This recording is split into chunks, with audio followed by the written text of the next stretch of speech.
One of my funniest memories of now President Trump was about 15 years ago, and I went to visit him at one of his golf clubs, and they said, oh, he's in the lobby. I went in the lobby and I couldn't find him, and then I hear, Pam, Pam, and he is on top of a ladder himself, hanging an oil painting of a golf portrait in one of his resorts.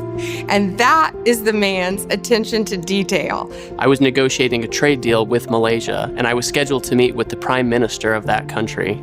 The night before, the president called me, and I let him know that I would be speaking to the prime minister the next day. Jameson, he said, do a favor for me. Once you get in there, call me, and I want to talk to him. He said, Mr. President, it's probably going to be about midnight in Washington when I'm meeting with him. He said, don't worry about it. I'll just watch my phone. And by the time they were done, they had essentially finished negotiating a trade deal. And I think more was done for U.S.-Malaysia trade relations in that 10 minutes than had been done in the many years prior. I remember last year, some veterans who had been wounded, who'd taken grievous injury for our country, came to visit him. But one thing stuck out of my mind is some of them had prosthetic devices, and they came in and actually were taking those prosthetic devices, and the president would actually sign them. You could see in his eyes how much he cared and how much he appreciated what these veterans had done for this country. I think my most exhilarating memory of the president is when I did the endorsement of him at the Turning Point Conference in Arizona in the middle of our campaigns.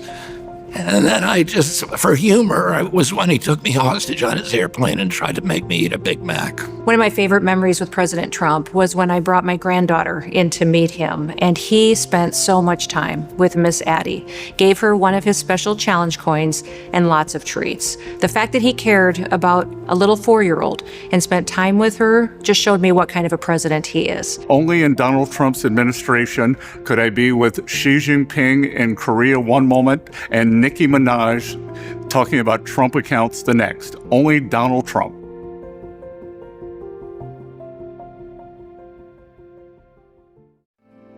Cause the flag still stands for freedom, and they can't take that